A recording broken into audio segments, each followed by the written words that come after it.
Bab 1011. Gold Congregation Hall adalah kasino yang sangat terkenal di kota Bloodsin. Di dalamnya terdapat banyak permainan, dan pelanggan dapat bertaruh dengan berbagai ukuran taruhan. Judi adalah kebiasaan kedua bagi penjudi jelek, dan ia memiliki kebiasaan mengunjungi berbagai kasino sebulan sekali. Ia akan menghabiskan beberapa hari untuk itu dan hanya akan berhenti setelah bosan menang. Tentu saja, dia tidak akan selalu menang. Dia akan kalah kadang-kadang, tetapi setiap kali itu terjadi, pemenang akan menderita karena dia akan terus-menerus mengganggu pemenang sampai dia menang. Satu-satunya hal yang patut dipuji tentang dia adalah kejujurannya. Dia tidak akan mengingkari kekalahan sesekali, dan jika pihak lain yang mengingkari taruhan, dia akan terus-menerus mengganggu mereka. Bahkan jika pihak lain memiliki latar belakang yang besar, dia tetap tidak akan membiarkannya begitu saja. Hari itu, dia memenangkan 18 putaran berturut-turut. Bisa dikatakan dia menang begitu banyak sehingga semua orang membencinya. Ayo main denganku. Main cuma sama bandar itu membosankan, kata si penjudi jelek ketika ia mendapati tas orang pun mau berjudi dengannya. Semua orang hanya mengikuti taruhannya. Mereka yang melakukannya semua tahu betapa hebatnya dia. Mengikuti taruhannya pada dasarnya akan menjamin kemenangan bagi mereka. Orang-orang dari Balai Jemaat Emas merasa ingin menangis.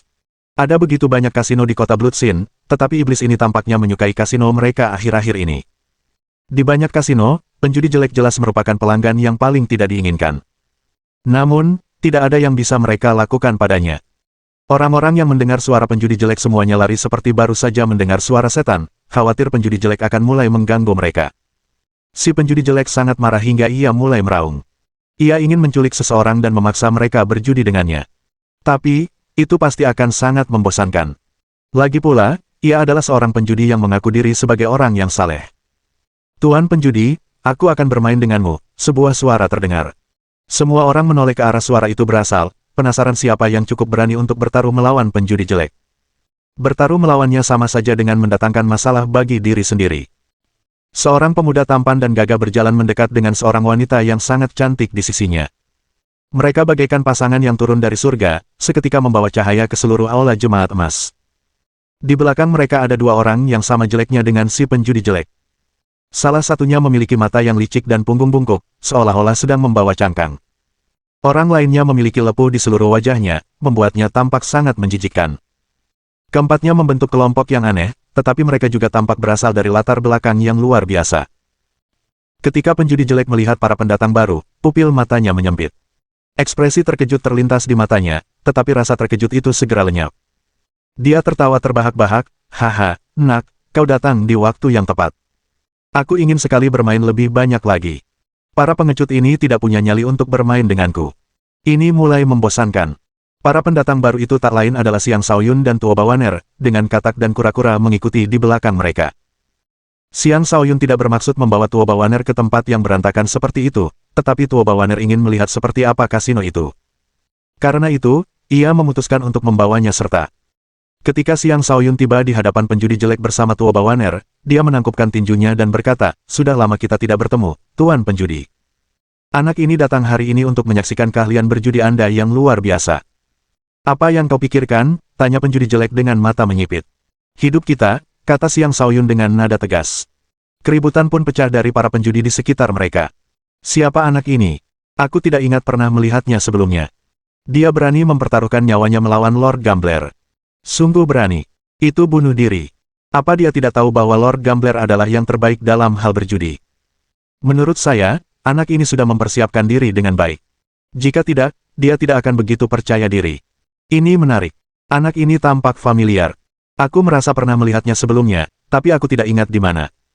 Semua orang yang hadir tahu tentang kemampuan berjudi si penjudi jelek. Dia akan memenangkan 9 dari 10 taruhan.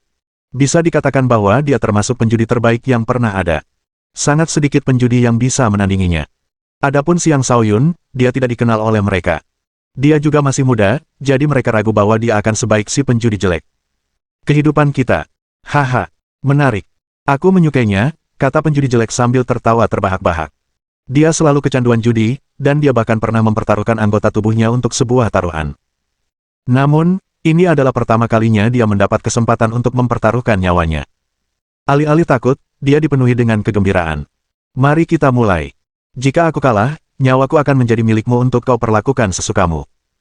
Jika aku cukup beruntung untuk menang, nyawamu akan menjadi milikku," kata Siang Shaoyun sambil tersenyum tenang.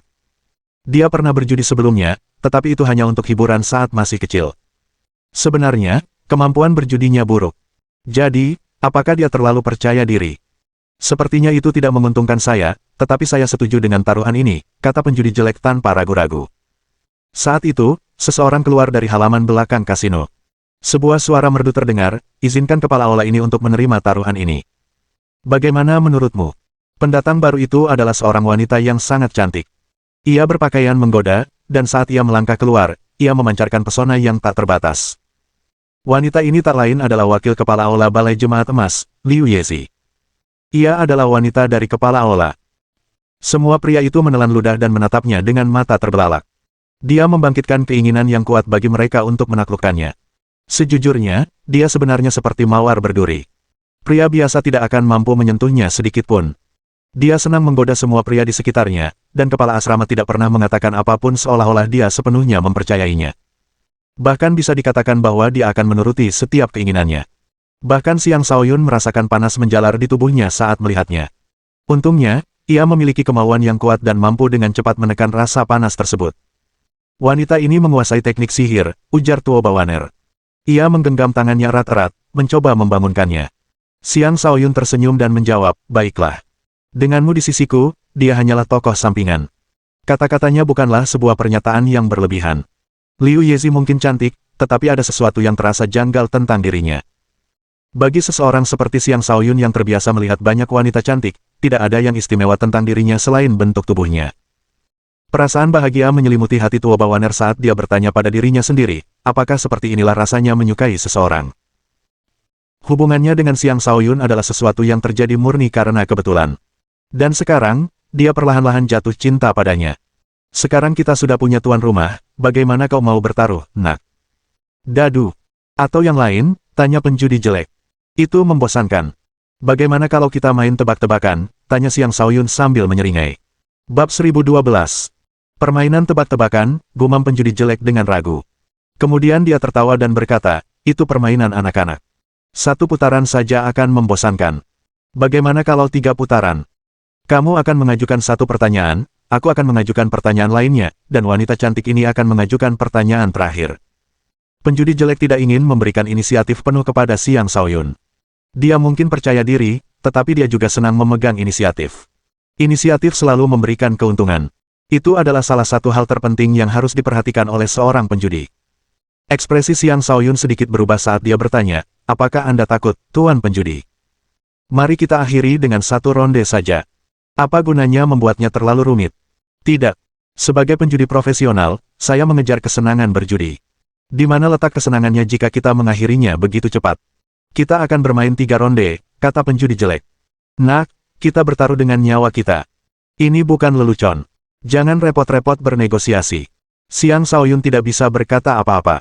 Ia hanya bisa mengangguk setuju. Nah, begitu baru. Kau duluan, kata penjudi jelek sambil tersenyum puas. Apa pertanyaanmu, adik muda, tanya Liu Yezi sambil mengedipkan mata dengan nakal. Matanya hampir menyemburkan api saat dia menatap Xiang Shaoyun dengan penuh gairah, sama sekali mengabaikan Tuo Bawaner. Ini adalah pertama kalinya dia bertemu dengan seorang pemuda dengan penampilan dan temperamen seperti itu, dan dia sangat ingin menjadikannya miliknya. Xiang Shaoyun melirik Liu Yezi dan menyeringai, mari kita tebak warna pakaian dalammu. Bagaimana dengan itu? Liu Yezi sedikit tersipu dan berkata dengan nada menggoda, kamu anak nakal. Orang-orang di sekitar mereka dipenuhi kekaguman atas keberanian Xiang Shaoyun. Dia sebenarnya sedang menggoda wakil kepala olah. Namun, itu akan menjadi pertanyaan yang bagus jika mereka sampai melihat pakaian dalam Liu Yezi dari situ. Si penjudi jelek bertanya, kau yakin? Kalian berdua tidak berselingkuh, kan? Hehe, Tuan Penjudi, aku lebih tertarik untuk berselingkuh denganmu, kata Liu Yezi sambil tersenyum cerah. Jika kau benar-benar menginginkannya, aku akan mengabulkan permintaanmu malam ini, tawar penjudi jelek dengan senyum mesum. Dia jelas bukan seorang pria terhormat. Aku tidak berani, kata Liu Yezi buru-buru. Dalam hati, dia mengumpat, bahkan jika aku melakukannya dengan seorang pengemis, aku tidak akan mau berurusan dengan bajingan jelek sepertimu. Bagaimana menurutmu, Tuan Penjudi? Tanya Xiang Shaoyun sambil memasang wajah serius. Ekspresi rumit terlintas di wajah penjudi jelek saat dia menatap Xiang Shaoyun. Dia berpikir sejenak lalu bertanya, kau yakin tidak berselingkuh dengannya? Kalau tidak, mengapa kau menanyakan itu? Hehe, Kalau itu yang kau pikirkan, Tuan Penjudi, kita bisa ganti pertanyaannya, kata Xiang Shaoyun sambil mengangkat bahu. Si penjudi jelek ragu sejenak sebelum menjawab, karena Anda yang bertanggung jawab atas ronde ini, kami akan mengikuti pertanyaan Anda. Tentu. Karena aku yang mengajukan pertanyaan ini, kamu boleh mulai duluan, kata Xiang Shaoyun. Itu tidak adil. Kita akan berdebat tanpa henti jika kau memutuskan untuk memberikan jawaban yang sama denganku. Kenapa kita tidak menuliskan jawaban kita masing-masing dan meminta Lady Liu menjadi juri, kata penjudi jelek. Tentu, Xiang Shaoyun setuju dengan yakin. Liu Yezi kemudian meminta seseorang membawakan beberapa alat tulis dan memberikannya kepada Xiang Shaoyun dan penjudi jelek. Xiang Shaoyun menulis jawabannya dengan santai, sementara penjudi jelek terus memandangi Liu Yezi. Ia terus memandangi Liu Yezi hingga Liu Yezi gemetar sebelum akhirnya menulis jawabannya. Jika sudah selesai, serahkan. Kita akan membiarkan semua orang menyaksikan ini, kata Liu Yezi. Kertas jawaban Xiang Shaoyun bertuliskan, hijau, sedangkan kertas jawaban Ugly Gambler bertuliskan, merah. Keduanya jelas memberikan jawaban yang salah. Saat itu, orang-orang di sekitar mereka menjadi tegang. Mereka semua fokus pada Liu Yezi, seolah-olah mereka sangat ingin merobek pakaiannya dan melihat pakaian dalam apa yang dikenakannya. Liu Yezi mungkin memiliki reputasi sebagai orang yang penuh nafsu, tetapi bahkan dia pun akan tersipu ketika begitu banyak pria menatapnya. Dia tidak bisa menahan diri untuk tidak menatap Xiang Shaoyun dan bertanya secara terbuka, adikku, apakah kau mengintipku saat aku mandi kemarin? Kalau tidak, bagaimana kau bisa tahu warnanya? Pada dasarnya dia mengatakan bahwa Xiang Shaoyun menjawab dengan benar. Xiang Shaoyun merasakan sakit yang menusuk di pinggangnya. Dia tertawa hambar dan berkata, tentu saja tidak. Itu tebakan yang beruntung. Si penjudi jelek berkata, lepaskan pakaianmu, atau aku tidak akan percaya ini. Baiklah kalau begitu. Kau pikir aku akan takut, kata Liu Yezi dengan berani sambil menurunkan pakaiannya. Namun, ia hanya memperlihatkan bahunya, memperlihatkan kulitnya yang lembut dan cerah serta sebagian puncak dadanya. Para pria di sekitarnya mulai mimisan melihat apa yang mereka lihat. Cuacanya sangat panas. Itulah yang terlintas di benak mereka. Saat ia menurunkan pakaiannya, pakaian dalamnya yang berwarna hijau pun terlihat. Kalian berdua benar-benar tidur bersama, simpul si penjudi jelek. Adikku, kenapa kita tidak tidur bersama malam ini, tawar Liu Yezi dengan nada menggoda setelah mengenakan kembali pakaiannya. Rasa sakit yang tajam itu kembali menyerang pinggang Xiang Shaoyun. Dia tersenyum tak berdaya dan mengalihkan topik, aku menang ronde ini. Tuan penjudi, Anda boleh memulai ronde berikutnya. Si penjudi jelek tidak mempermasalahkannya. Dia berkata, baiklah, kau menang ronde ini. Untuk ronde kedua, aku usulkan kita bermain domino. Aku akan membiarkanmu menyaksikan kehebatan sang santo penjudi. Tepat ketika si penjudi jelek hendak memamerkan keahliannya dengan penuh semangat, Xiang Shaoyun tanpa malu-malu berkata, aku menyerah. Si penjudi jelek dan semua orang di sekitarnya benar-benar tercengang. Saudaraku, kau mempertaruhkan nyawamu. Bagaimana kau bisa menyerah begitu saja? Bukan berarti orang yang memiliki kemampuan berjudi lebih baik pasti menang dalam permainan domino. Keberuntungan juga berperan. Si penjudi jelek mungkin seorang pecandu judi, tetapi yang paling dia nikmati adalah prosesnya. Penyerahan diri Xiang Shaoyun yang tiba-tiba membuatnya gila. Namun, tidak ada yang bisa dia lakukan karena menyerah bukanlah hal yang dilarang. Nak, hati-hati sekali. Satu kekalahan lagi dan nyawamu akan menjadi milikku, peringatkan si penjudi jelek dengan tegas. Xiang Shaoyun mengangkat bahu dan berkata, tentu saja aku akan berhati-hati. Aku memang tidak pernah pandai bermain domino. Sebaiknya kita tidak membuang waktu. Nyonya Liu, silakan lanjutkan ke babak ketiga. Tepat ketika Liu Yezi hendak berbicara, penjudi jelek menyela, tunggu dulu. Kalian berdua sedang berselingkuh. Dia tidak bisa menjadi orang yang mengajukan pertanyaan ketiga. Suruh orang lain yang melakukannya. Jika itu yang kau pikirkan, bagaimana kalau kita main hitung dan cek saja? Itu permainan yang sangat umum, dan aku yakin kau juga akan percaya diri, usul Xiang Shaoyun setelah berpikir sejenak. Senyum tersungging di wajah penjudi jelek saat dia berkata, pertanyaan pertamamu melibatkan tebakan, dan kau mencoba melakukan hal yang sama sekarang. Aku tidak bodoh. Mari kita lempar dadu saja. Bab 1013. Melempar dadu adalah permainan judi yang umum. Secara umum, orang yang mendapat angka lebih tinggi akan menjadi pemenangnya. Tetapi kali ini, penjudi jelek meminta untuk membalikkan aturan dan menjadikan orang yang mendapat angka lebih rendah sebagai pemenangnya. Itu bukanlah sesuatu yang sepenuhnya baru, tetapi jarang dilakukan dengan cara seperti itu. Orang bisa melihat betapa percaya dirinya penjudi jelek dengan kemampuan berjudinya. Xiang Shaoyun mengerutkan kening sebelum menjawab, tentu. Dia berada di sini terutama untuk menundukkan penjudi jelek. Dia mengira bisa meraih kemenangan dalam sekali serang menggunakan domain jiwa neternya, tetapi penjudi jelek terlalu licik. Semua yang terjadi di sini telah melampaui harapannya. Meskipun demikian, dia masih tetap yakin akan meraih kemenangan. Bagus. Nyonya Liu, tolong bawakan satu set dadu. Jangan coba-coba menipu saya dengan dadu yang dimodifikasi, atau saya akan menghancurkan kasino ini, kata penjudi jelek. Liu Yezi tak berani meremehkannya dan buru-buru mengeluarkan dadu terbaik dari kasino.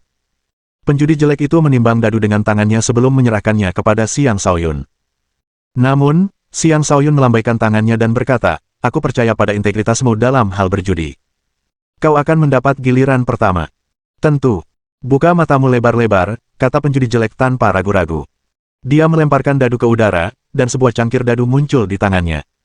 Dalam sekejap, dia menangkap dadu di dalamnya sebelum membanting cangkir dadu itu ke atas meja. Tidak ada aksi yang mencolok, tetapi gerakannya sangat halus. Ini adalah tampilan seseorang yang keterampilannya telah kembali dari kompleksitas ke kesederhanaan. Semua orang memusatkan perhatian pada dadu, dan ketika dadu itu dibuka, 6 titik merah muncul di hadapan semua orang. 6-1.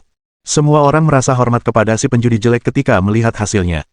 Mereka semua pecandu judi, dan mereka sangat mendambakan kemampuan berjudi yang hebat. Senyum yang lebih jelek daripada wajah menangis muncul di wajah penjudi jelek saat dia berkata, hehe, sekarang giliranmu, nak.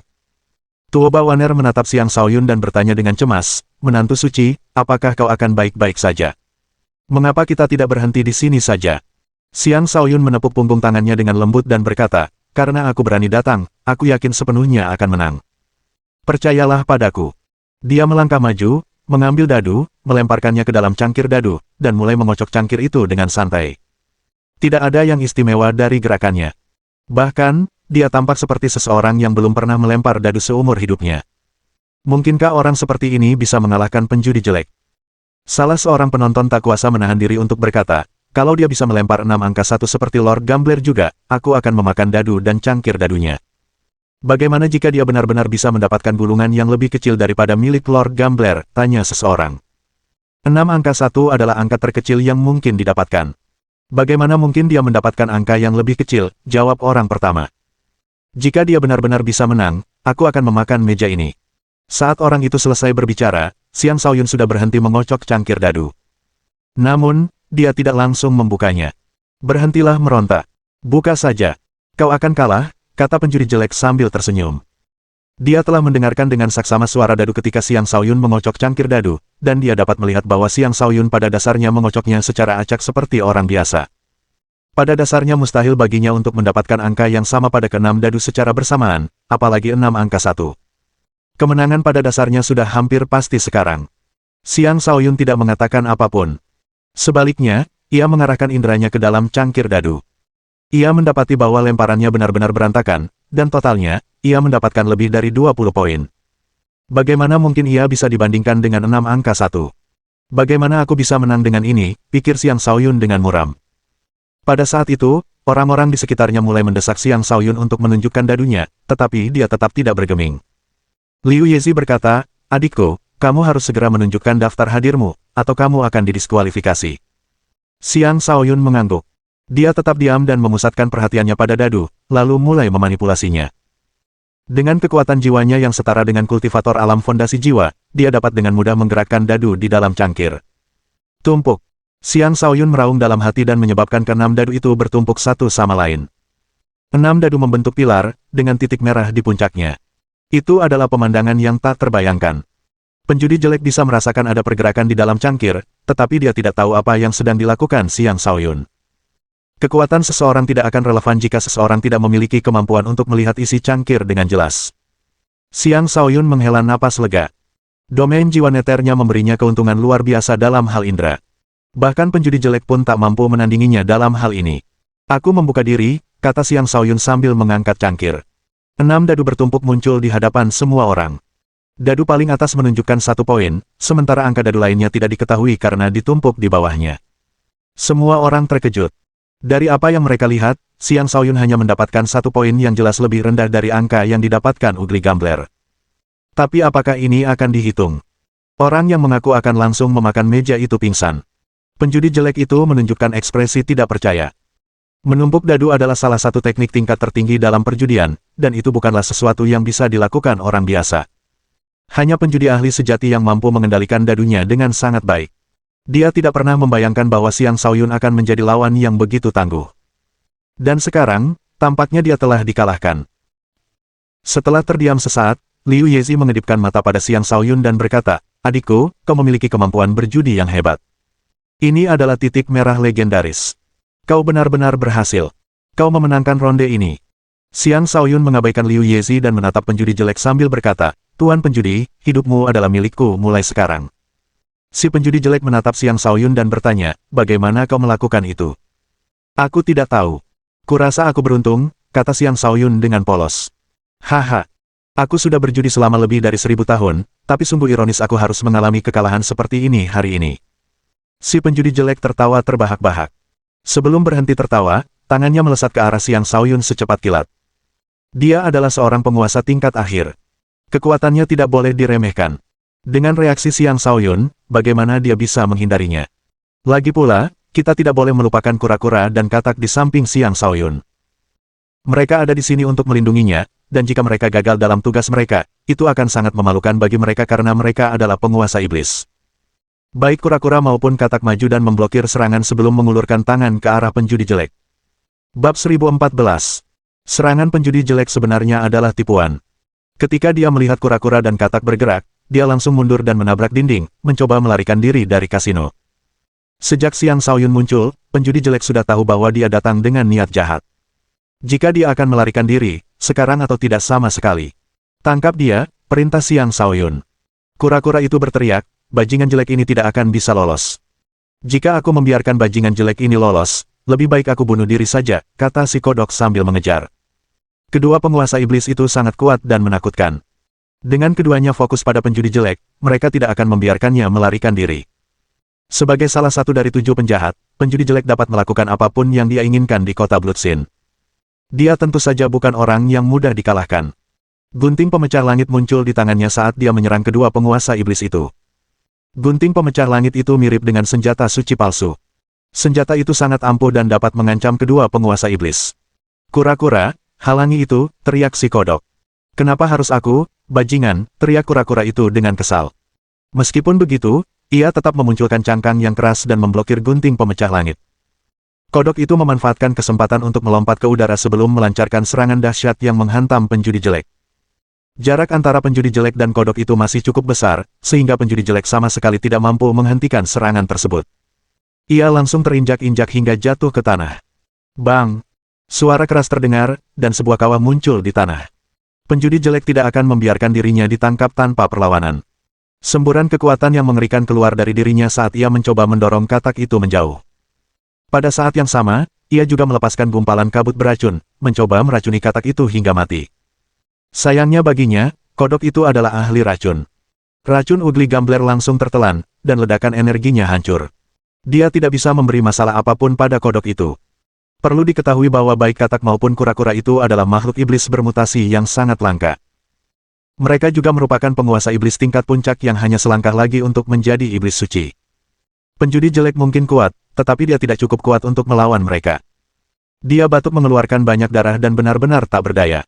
"Tuan muda, kami berhasil menangkapnya," lapor si kodok. Pada saat itu, kura-kura itu menyerbu dan menyingkirkan kodok sebelum duduk di atas Ugly Gambler, menyebabkannya batuk darah lebih banyak.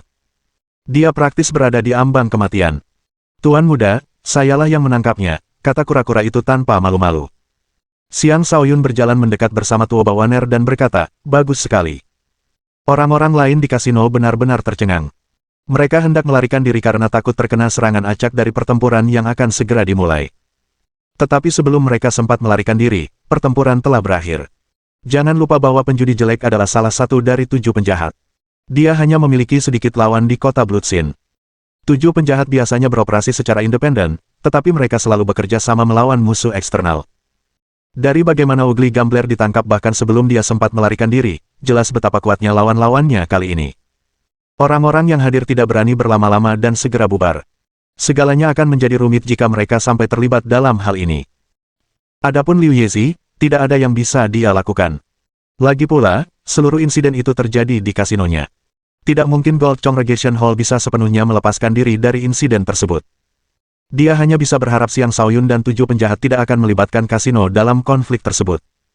Dasar kura-kura brengsek, umpat kodok itu dengan marah.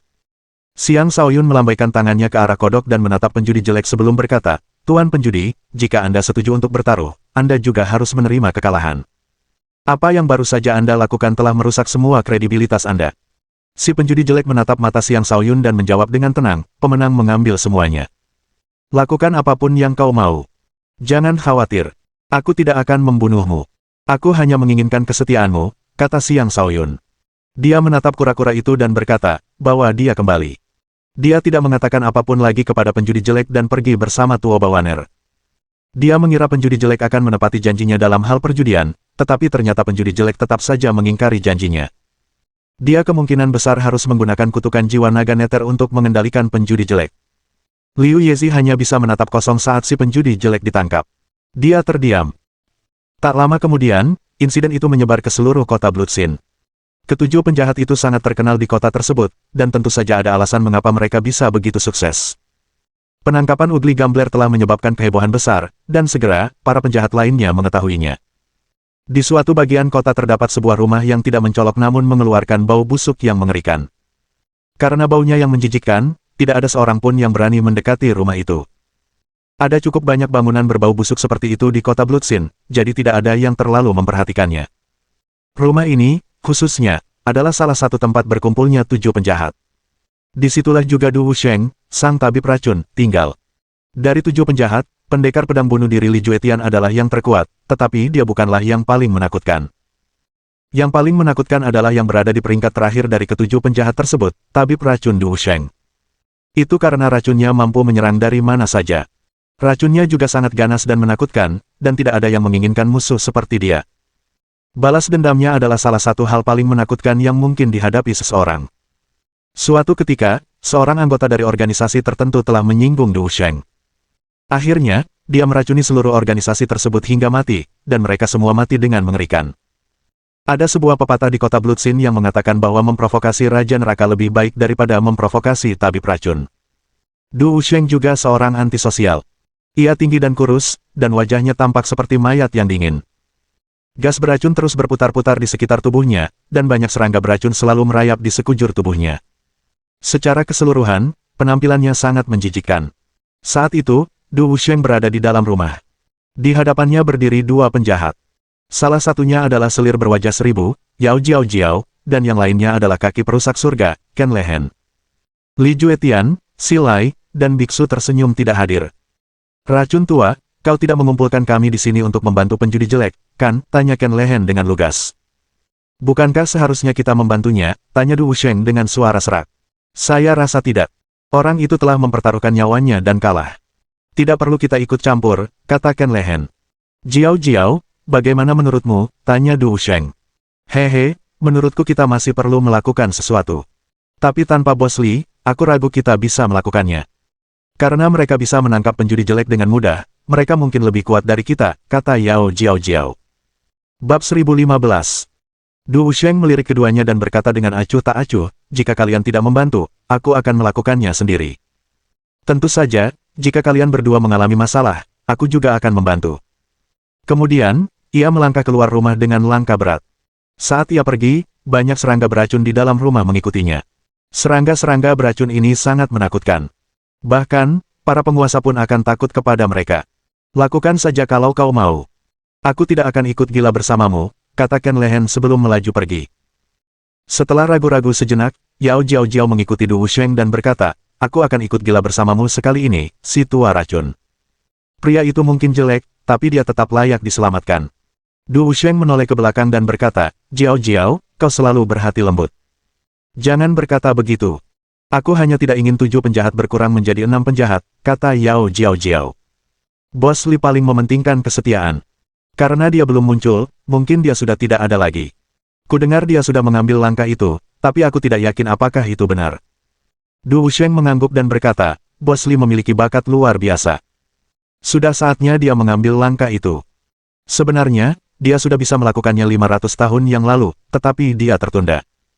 Kebenciannya telah mencapai batasnya selama 500 tahun, jadi dia mungkin kembali untuk membalas dendam. Dia mungkin sudah mati sekarang atau telah berhasil membalas dendam dan membebaskan dirinya. Aku sangat berharap dia berhasil, kata Yao Jiao.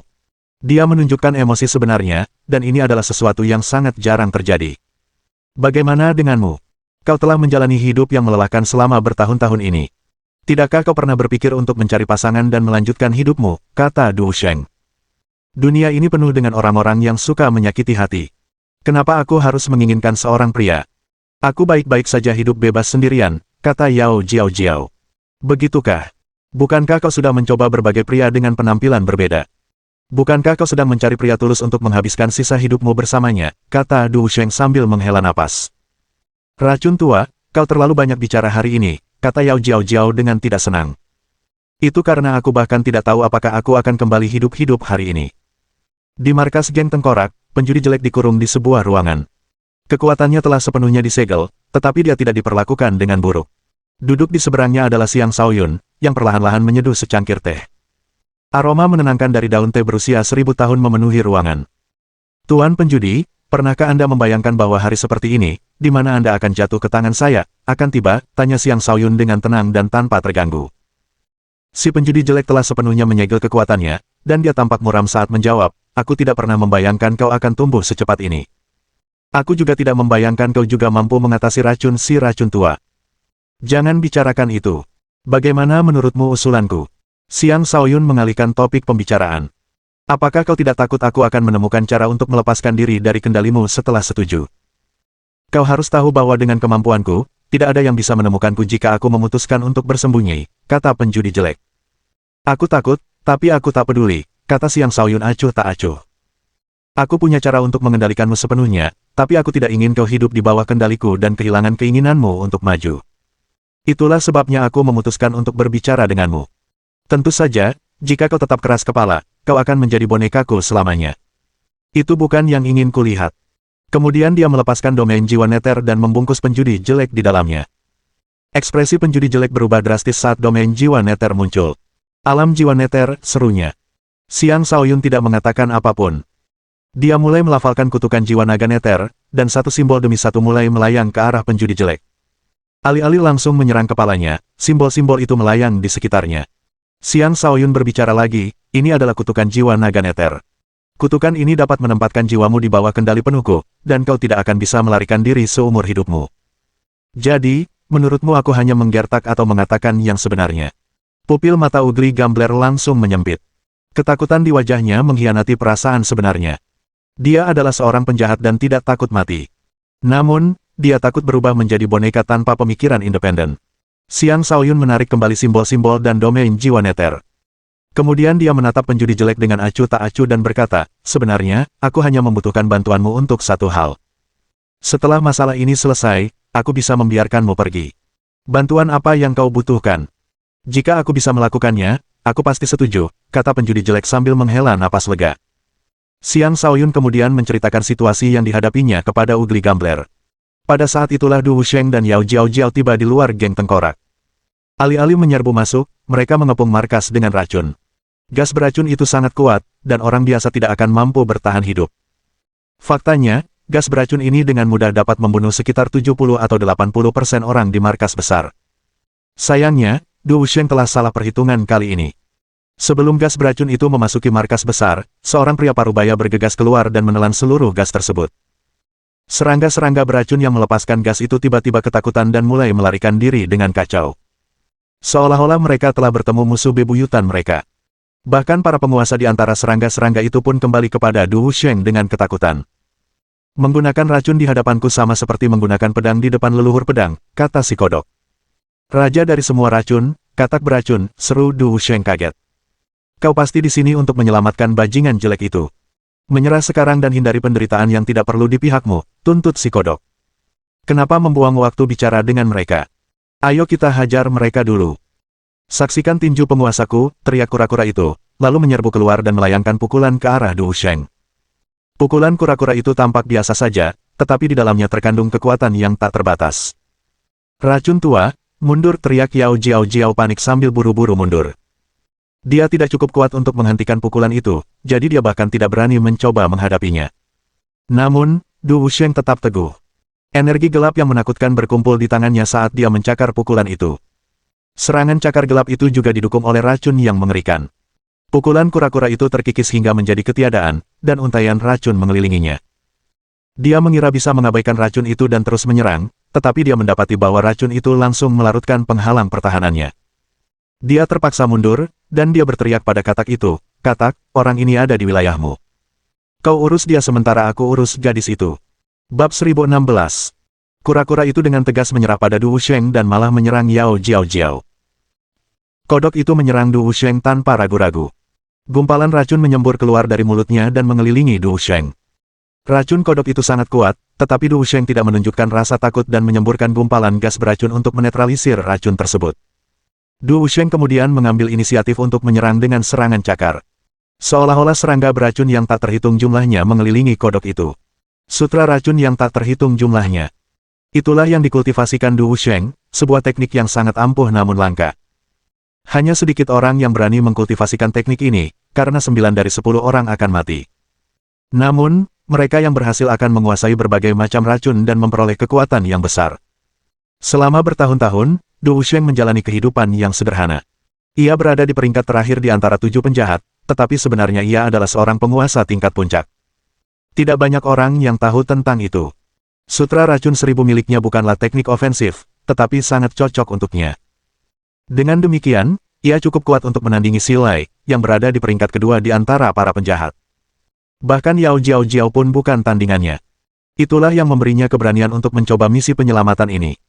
Ia sama sekali tidak menyangka bahwa lawan-lawannya sebenarnya memiliki 2 Raja Iblis yang kuat. Namun, kini sudah terlambat baginya untuk mempertimbangkan kembali tindakannya. Si Katak dan Du Wusheng memiliki kekuatan yang seimbang. Salah satunya adalah penguasa semua racun, sementara yang lain menanamkan jalannya melalui racun. Keduanya menguasai teknik racun yang ampuh, dan gelombang kejut dari pertempuran mereka dengan cepat mengikis lingkungan sekitar. Adapun pertarungan antara kura-kura dan Yao Jiao, itu juga bukan pertarungan satu sisi. Kura-kura mungkin lebih kuat, tetapi Yao Jiao memiliki teknik gerak kaki yang luar biasa yang memungkinkannya menghindari pukulan kura-kura lalu melancarkan serangan baliknya. Serangannya sangat tajam, dan telapak tangannya yang lembut menyimpan kekuatan yang dahsyat. Jika bukan karena pertahanan kura-kura yang luar biasa, ia pasti akan menderita dalam pertarungan itu. "Gadis, kau sungguh menjijikkan," teriak kura-kura itu sambil energi tinjunya berubah menjadi energi misterius yang menyelimuti seluruh ruang di sekitar mereka. Lingkungan Yao Jiao sepenuhnya tertutup, dan dia terpaksa menghadapi serangan itu secara langsung. Wajahnya berubah muram saat 2 pedang tajam muncul dari tangannya. Dia menggunakannya untuk berulang kali menusuk tinju kura-kura itu. Mendering. Pedang dan pukulan itu bertabrakan, menciptakan banyak percikan api dan gelombang kejut, serta menimbulkan kepulan debu di sekitar mereka. Dia gagal menghentikan pukulan itu, dan pukulan itu mengenai perutnya dan membuatnya terlempar. Namun, dia bertindak seolah-olah tidak dipukul dan terus mundur, memanfaatkan dampak pukulan itu. Kura-kura itu sedikit kehilangan kesadaran, tetapi dia segera mengejar. Sayangnya, Yao Jiao begitu cepat sehingga dia merasa tak berdaya. Tepat ketika Yao Jiao mengira dirinya telah lolos, sesosok tua tanpa suara muncul di hadapannya. Suara itu terdengar dari sosok tersebut, "Pergilah dan temui tuan mudaku. Jangan memaksaku, atau seseorang akan mati." Sosok tua itu tak lain adalah Raja Api Merah. Kehadirannya sebagai ahli alam pertempuran surga menekan Yao Jiao, menyebabkan seluruh tubuhnya mulai gemetar. Ketika kura-kura melihat Raja Api Merah muncul, ia berhenti mengejar dan berbalik untuk membantu Katak. Dengan teknik racunnya yang luar biasa, Du Wusheng mampu menahan bahkan Katak itu. Tetapi dengan kehadiran kura-kura, ia mulai kesulitan. "Hah, mereka pasti sudah mempersiapkan diri. Sepertinya usahaku sia-sia," keluh Du Wusheng. Kabut beracun yang mengerikan muncul di atas fondasi jiwanya yang berlapis 9 sebelum menyebar di sekelilingnya. Jarak pandang menurun dalam jangkauan kabut, dan tidak ada yang berani mendekat karena takut diracuni sampai mati. Memanfaatkan kabut, Du Wusheng mencoba melarikan diri. Sayangnya, dia tidak bisa pergi jauh sebelum aura yang sangat menakutkan menguncinya. Dia langsung berhenti bergerak. "Berbaliklah. Penguasaan racunmu lumayan, tetapi kau belum mencapai level di mana racunmu cukup kuat untuk melahap bahkan para Sein. Kau tidak bisa menjadi ancaman bagiku," kata Scarlet Flame Monarch dengan terus terang. "Hah, aku benar-benar heran siapa yang telah disakiti oleh si penjudi jelek sampai semua ini terjadi," kata Du Wusheng sambil menghela napas sebelum mencabut semua racunnya dan menyerah bersama Yao Jiao. Dengan bantuan seorang ahli seperti Raja Api Merah, mereka mampu mengurangi banyak masalah. Pada saat Xiang Shaoyun selesai berbicara dengan penjudi jelek, Yao Jiao dan Du Wusheng sudah duduk di aula utama. Xiang Shaoyun tiba di aula bersama si penjudi jelek. Ia pertama-tama menatap Yao Jiao sambil tersenyum dan berkata, "Kakak, sudah lama kita tidak bertemu. Semoga kau baik-baik saja." "Hehe, apa kabar, adikku? Jadi kaulah yang menangkap bajingan jelek ini. Kau membuat kami takut. Kalau kami tahu itu kau, kami tidak akan begitu khawatir," kata Yao Jiao. Harus diakui bahwa dia adalah orang yang kaya akan pengalaman hidup, mampu mempertahankan ketenangan seperti itu bahkan saat ditahan sebagai tahanan. "Aku tidak menangkapnya. Dialah yang telah kehilangan nyawanya karena taruhan denganku. Itulah sebabnya aku membawanya kembali bersamaku," kata Xiang Shaoyun sambil duduk di kursi utama.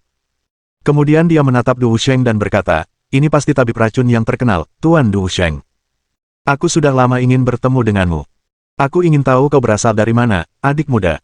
"Apa urusanmu dengan kami?" tanya Du Wusheng.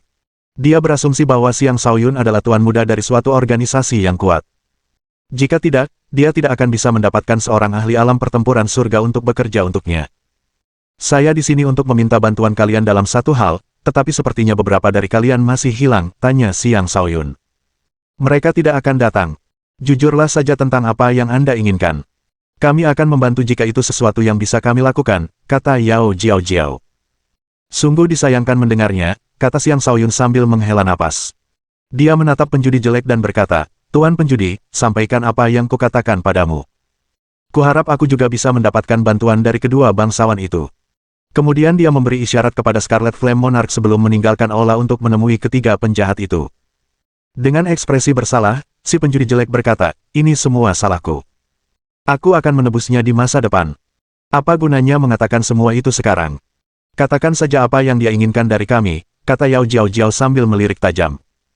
Maka, si penjudi jelek mengulangi apa yang telah didengarnya dari Xiang Shaoyun. "Melakukan serangan terhadap organisasi tingkat 7. Itu bisa menjadi hal besar sekaligus hal kecil," kata Yao Jiao sambil mengerutkan kening. Du Wusheng duduk, menutup matanya, dan berkata, "Kita tidak punya pilihan lain." "Benar.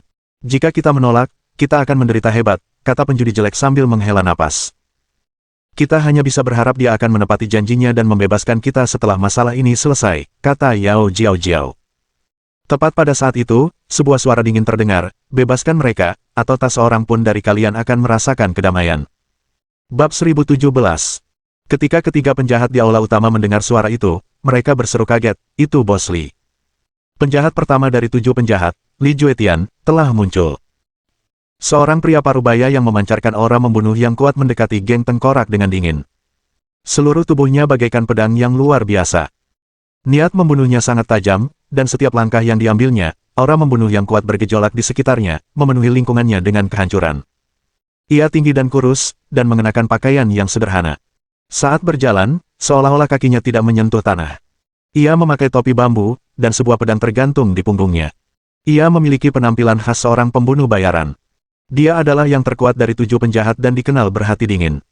Sebenarnya, hanya anggota 7 penjahat lainnya yang menyadari betapa setianya dia kepada kelompoknya. Bahkan, 7 penjahat sebagian besar mampu bertahan selama ini berkat Li Juetian. Keberadaannya saja sudah menjadi penghalang bagi banyak organisasi untuk mencoba melakukan sesuatu terhadap para penjahat. Raja Api Merah muncul di hadapan Li Juetian dengan kobaran api yang mengelilinginya dan berkata, "Jika kau ingin menyelamatkan mereka, kau harus melewati aku." "Hati-hati, Api Merah. Orang ini kemungkinan besar adalah Li Juetian, kepala 7 penjahat. Dia mungkin seorang kultivator alam pertempuran surga," ingatkan Xiang Shaoyun. 7 penjahat. Belum pernah dengar, kata Raja Api Merah dengan acuh tak acuh. Dia dulunya adalah salah satu ahli alam pertempuran surga terkuat yang pernah ada. Meskipun kekuatannya telah menurun drastis, dia masih mampu menunjukkan sepertiga dari kekuatan aslinya. Kekuatan sebanyak itu sudah cukup untuk memberinya banyak kepercayaan diri. Li Juetian menatapnya dengan dingin dan berkata, "Kalahkan kau. Bebaskan mereka." "Tentu. Sudah 10.000 tahun sejak orang tua ini berolahraga. Hari ini, kau akan menjadi pemanasan bagiku," jawab Raja Api Merah dengan tegas. Keduanya terbang tinggi ke langit dan memulai pertempuran antara kultivator alam pertempuran surga. Di sebuah halaman tertentu, Tuo Bawaner berkata kepada si tua Urchin, "Kakek Urchin, tolong bantu menantu laki-laki yang suci." Orang tua itu sangat kuat. Dia tidak butuh bantuanku, kata si bocah tua. Apakah dia benar-benar sekuat itu? Tanya Tuo Bawaner. Ya. Jika dia dalam kondisi puncak, bahkan aku pun tak akan bisa menandinginya, jawab si bocah tua dengan serius. Senang mendengarnya, kata Tuo Bawaner. Ketiga penjahat di markas itu melihat secercah harapan untuk pergi, tetapi mereka masih tidak berani bergerak gegabah. Mereka tidak cukup bodoh untuk percaya bahwa orang-orang ini akan mudah dikalahkan begitu ahli alam pertempuran surga mereka diikat dengan sesuatu. Lagi pula, si katak dan kura-kura selalu mengawasi mereka. Saat mereka mencoba melakukan sesuatu, mereka akan menghadapi serangan bertubi-tubi yang hebat. Xiang Shaoyun dan anak buahnya menunggu hasil pertempuran dengan tenang. Ia berharap Raja Api Merah juga dapat menangkap Li Juetian. Jika itu terjadi, mereka akan memiliki dua ahli alam pertempuran surga di pihak mereka, dan mereka akan memiliki kepercayaan diri yang lebih besar untuk merebut kembali Sekte Ziling. Hantu pemangsa, menurutmu apakah Api Merah bisa menang? Tanya Xiang Shaoyun. Meskipun kakak kedua baru memulihkan 30% kekuatannya, dengan kemampuan bertarungnya, dia tidak akan mengalami banyak masalah melawan lawan ini, kata hantu pemangsa dengan percaya diri. Namun, mungkin agak sulit untuk menangkap orang itu hidup-hidup. Aku bisa merasakan bahwa dia juga cukup kuat. Dia setidaknya seorang kultivator alam pertempuran surga tingkat 2 atau 3. Kepala 7 penjahat memang bukan orang yang bisa diremehkan, kata Xiang Shaoyun sambil mendesah. Dia mengeluarkan sebuah kotak giok dan menyerahkannya kepada hantu pemakan. Hantu pemakan, aku punya buah jiwa suci di sini. Gunakan sekarang. Setelah kau selesai mencernanya, kita akan berangkat untuk membalaskan dendamku. Di Pulau Lone Soul, dia telah memperoleh total 3 buah jiwa suci. Salah satunya akan disimpan untuk dirinya sendiri. Sekarang setelah Devouring Ghost juga mendapatkan satu, orang bisa melihat betapa pentingnya dia bagi Xiang Shaoyun. Devouring Ghost dulunya kuat, tetapi setelah mendapatkan tubuh baru, tidak akan mudah baginya untuk mendapatkan kembali kekuatan sebelumnya. Namun dengan buah jiwa suci ini, dia bisa memperkuat jiwanya. Dan jika dia bisa menempa kembali fondasi jiwanya, dia akan mampu berkembang pesat. Tak heran, hantu pemangsa tertawa terbahak-bahak dan berkata, terima kasih, Tuan Muda. Saya pasti akan mencernanya secepat mungkin. Dengan ini, waktu yang saya butuhkan untuk mencapai alam pertempuran surga akan berkurang puluhan atau bahkan 100 tahun. Ia kemudian mengasingkan diri tanpa membuang waktu. Lagi pula, Raja Api Merah bukanlah satu-satunya ahli alam pertempuran surga di sisi Xiang Shaoyun. Ada juga si bocah tua di sekitar situ. Di angkasa yang tinggi, pertempuran dahsyat mengguncang dunia sedang berlangsung antara Raja Api Merah dan Li Juetian. Kekuatan tempur yang mereka tunjukkan sungguh menakutkan. Seperti meteor yang mengamuk, Raja Api Merah menghantam lawannya berulang kali. Seolah-olah dia bisa menghancurkan bahkan sebuah bintang. Lautan api yang menutupi langit tampak benar-benar tak terbendung. Dia sudah tua, tetapi masih perkasa. Dan jika dia bisa memulihkan kekuatan penuhnya, dia mungkin akan lebih dari 10 kali lebih kuat dari sekarang. Di sisi lain, Li Juetian juga tidak boleh diremehkan. Serangan Sky Severing Slash-nya tampak mampu memotong segalanya, dan energi pedangnya tampak tak terbendung. Niat membunuh yang tak terbatas mengelilinginya, niat yang akan menanamkan rasa takut di hati semua orang yang menyaksikannya. Dua energi bertabrakan berulang kali, dan ledakan keras terus bergemuruh. Api Raja Api Merah mampu menekan energi pedang Li Juetian, tetapi itu tidak cukup karena daya tahan Li Juetian terlalu tinggi. Dia menahan api tersebut dan tidak mengalami banyak kerusakan. Sebaliknya, Raja Api Merahlah yang mulai merasa kelelahan. Penyiksaan selama 10.000 tahun telah sangat mempengaruhinya. Sulit baginya untuk bertahan dalam pertempuran yang berkepanjangan. Li Juetian tampaknya menyadari hal itu, jadi dia tetap bersabar. Dia terus memperpanjang pertarungan dan tidak terburu-buru untuk mengakhirinya. Raja Api Merah dapat melihat apa yang coba dilakukan Li Juetian. Pengalaman bertempurnya sangat kaya, dan itu memungkinkannya untuk bereaksi secara instan. Alih-alih membuang waktu lebih banyak, dia mengeluarkan kartu andalannya. Ledakan berantai bintang api. Lalu dia berulang kali mencakar udara kosong. Telapak tangannya bagaikan alam semesta, mengirimkan banyak bintang berapi yang berterbangan. Bintang-bintang itu kemudian mengelilingi Li Juetian sebelum meledak. Li Juetian mungkin cukup kuat, tetapi wajahnya akhirnya berubah muram ketika menyaksikan serangan tanpa ampun dari Raja Api Merah. Dia merasa tidak akan mampu melawan kekuatan sebesar itu, tetapi melarikan diri juga bukan pilihan. Dia hanya bisa menghadapinya secara langsung. Memutus hubungan dengan surga. 3 tebasan memutus. Niat membunuh yang pekat meledak dari tubuh Li Juetian. Dia mengayunkan pedangnya berulang kali, dan setiap ayunan menciptakan energi pedang besar yang menimbulkan malapetaka di langit. Dia menunjukkan kekuatan yang setara dengan kultivator alam pertempuran surga tingkat 4. Sebenarnya, dia hanyalah kultivator alam pertempuran surga tingkat 3 awal. Sekarang jelas bahwa dia juga memiliki kemampuan untuk bertarung melebihi kemampuannya. Langit itu sendiri tampak seperti akan terbelah akibat benturan hebat mereka. Akhirnya, Li Juetian terlempar dan batuk darah. Namun, Raja Api Merah juga kelelahan sehingga tidak mampu lagi melanjutkan serangannya. Bab 1018. Separuh tubuh Li Juetian berlumuran darah, dan dia tampak dalam keadaan yang menyedihkan. Meskipun begitu, dia dengan gigih tetap berdiri di udara sambil bergegas menyembuhkan diri. Dia telah menunjukkan kegigihan dan kemauan yang luar biasa. Di sisi lain, Raja Api Merah terengah-engah karena terus menyerap energi api di sekitarnya untuk mengisi kembali energinya yang terkuras. Dia ingin maju dan menangkap Li Juetian, tetapi dia juga menyadari bahwa itu tidak akan mudah. "Hah, sepertinya aku benar-benar sudah tua," kata Scarlet Flame Monarch dengan muram. "Kau tidak akan bisa membunuhku," kata Li Juetian. "Ya, tapi kau juga tidak bisa mengalahkanku," jawab Raja Api Merah. Li Juetian berkata, "Kalian tidak akan bisa menghentikanku jika aku ingin lari bersama mereka." "Hehe, kau terlalu sombong. Dulu aku juga seperti kau. Aku punya pendapat berbeda. Kurasa akan lebih baik jika kau tinggal bersama mereka dan mengabdi pada tuan mudaku," kata Raja Api Merah sambil tersenyum. "Aku, Li Juetian, tidak akan tunduk kepada siapapun. Kau bahkan tidak bisa menangkapku," kata Li Juetian.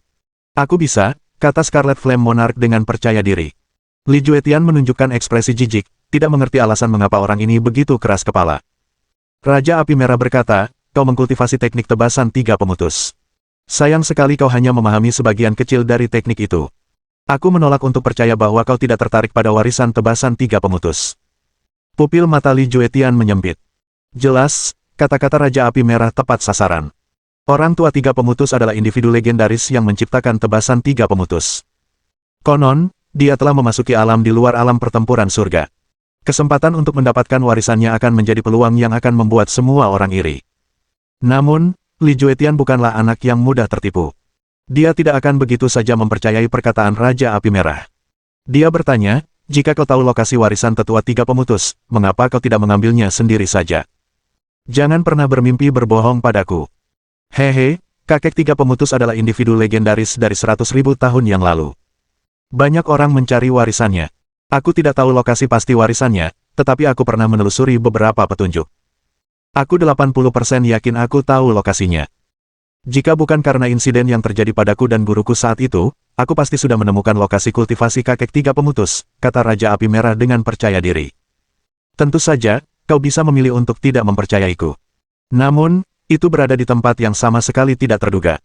Kau mungkin akan menghabiskan seumur hidup mencarinya hanya untuk tidak menemukan apapun. Mungkin ada baiknya mempercayaiku sekali saja." Lalu ia berbalik dan kembali ke markas Celestial Skeleton, tanpa repot-repot berbicara lebih banyak. Ia tahu betul bahwa akan sangat sulit bagi Li Juetian untuk mempercayai kata-katanya, tetapi ia yakin bahwa jika pihak lain menginginkan warisan Old Man Tree Severing, ini adalah kesempatan yang tidak boleh dilewatkan. Bagaimanapun, ia tidak berbohong. Li Juetian melayang di udara, linglung, pikirannya kacau.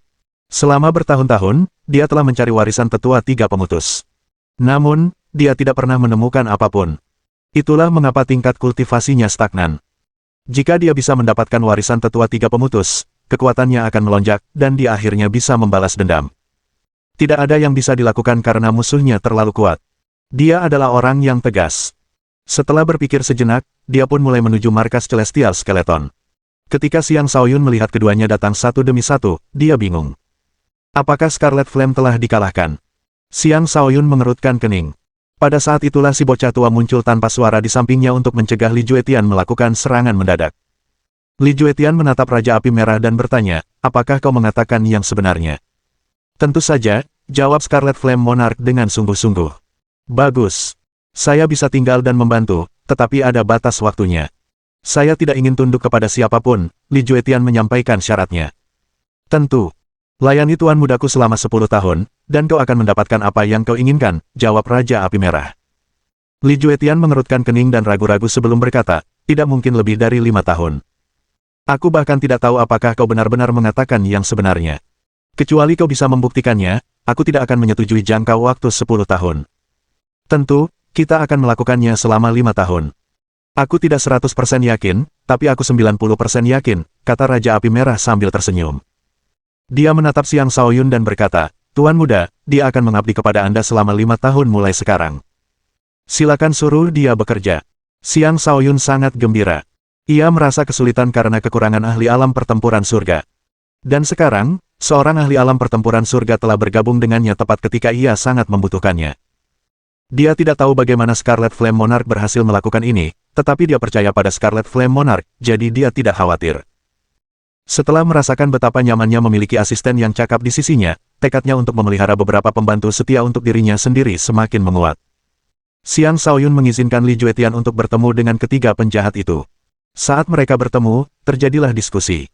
Ketika mereka mendengar bahwa bahkan Li Juetian pun setuju untuk tinggal dan membantu, mereka menjadi cemas.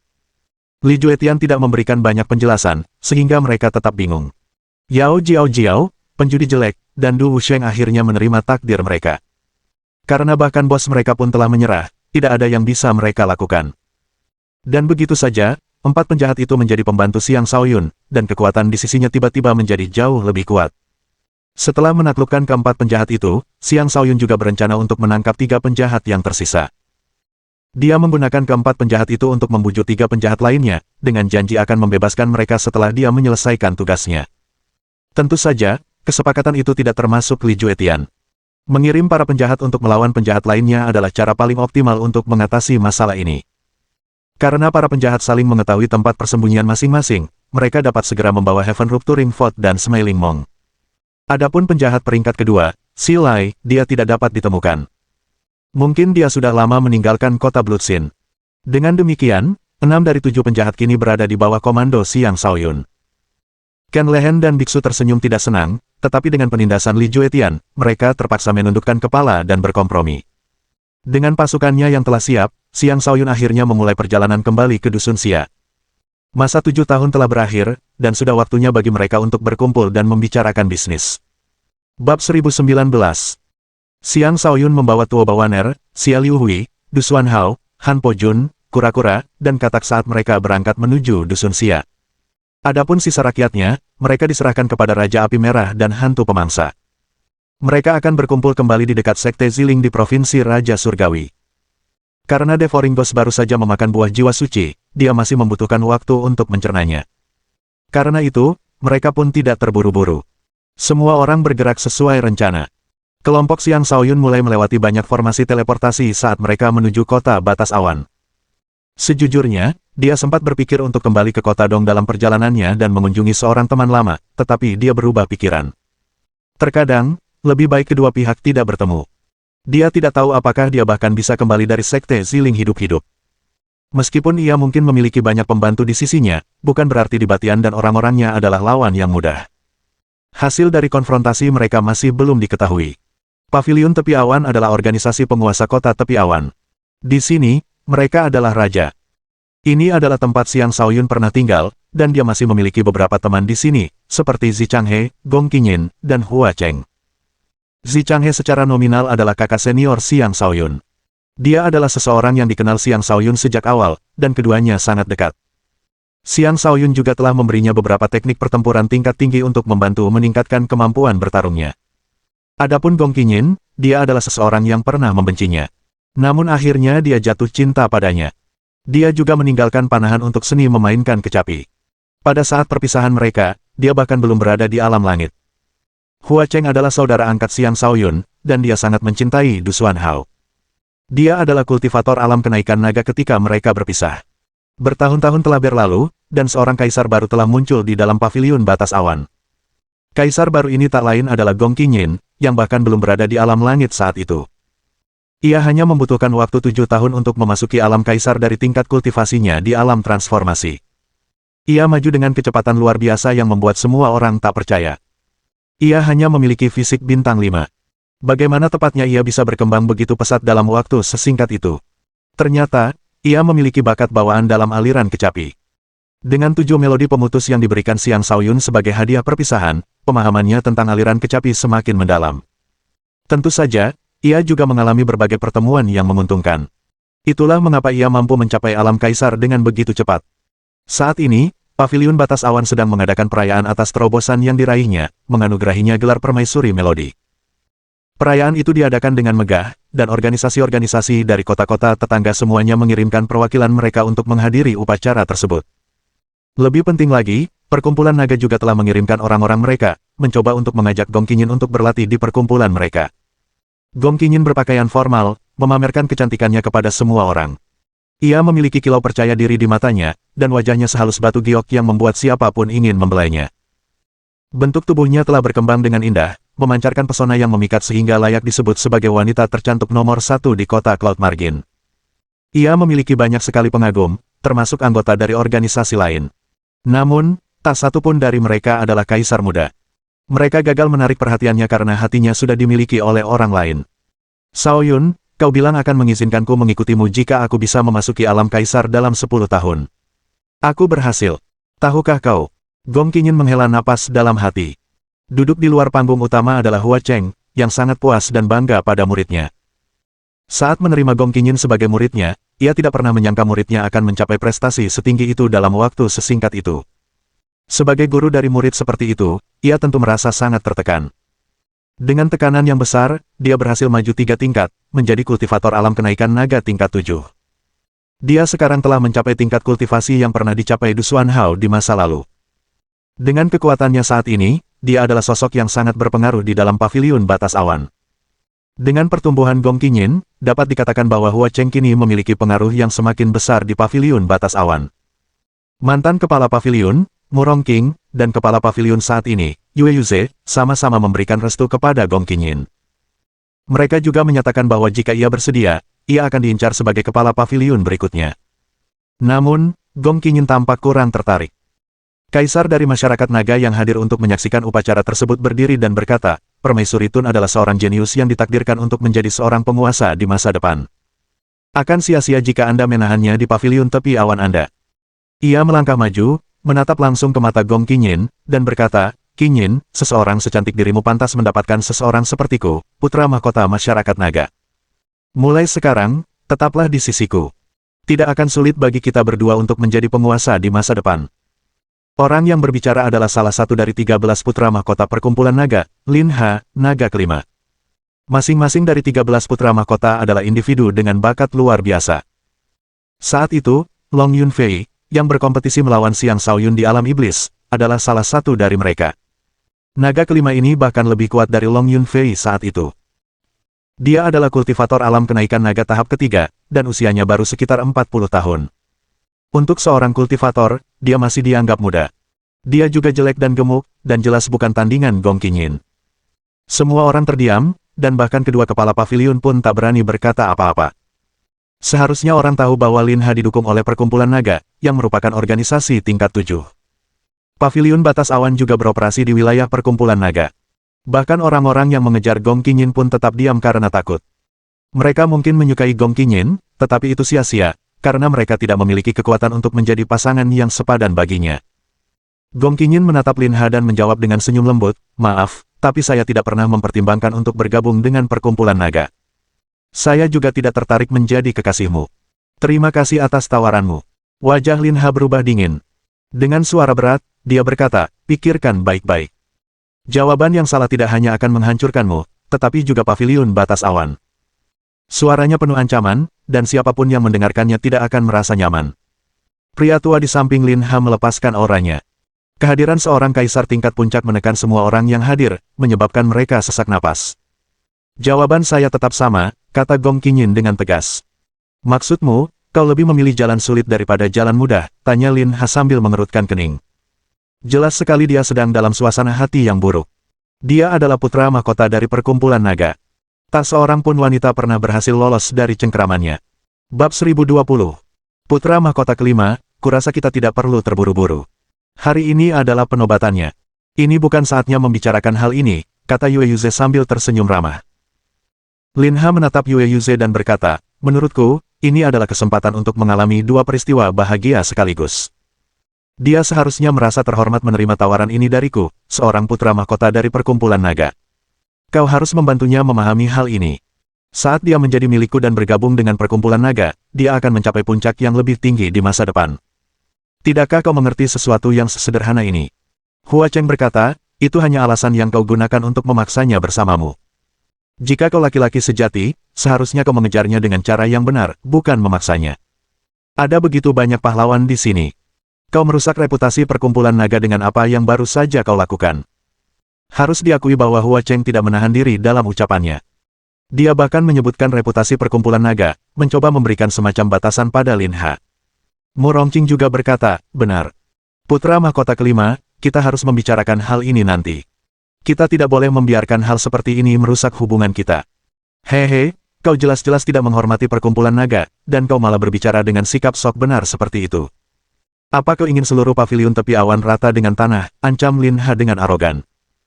Dia benar-benar sangat arogan, berpikir bahwa dia bisa mengabaikan semua organisasi yang lebih kecil hanya karena dia adalah putra mahkota dari perkumpulan naga. Jangan dipaksakan, teriak seorang tetua paviliun Cloud Margin yang tidak senang. Itulah tepatnya yang sedang kulakukan, kata Lin Ha sambil mengulurkan telapak tangannya. Serangan itu tidak bisa diremehkan, dan langsung mengenai tetua yang baru saja berbicara. Jika serangan itu berhasil, tetua itu kemungkinan besar akan mati. Di saat-saat terakhir, Hua Cheng memblokir serangan itu. Dia berkata dengan dingin, ini adalah paviliun batas awan.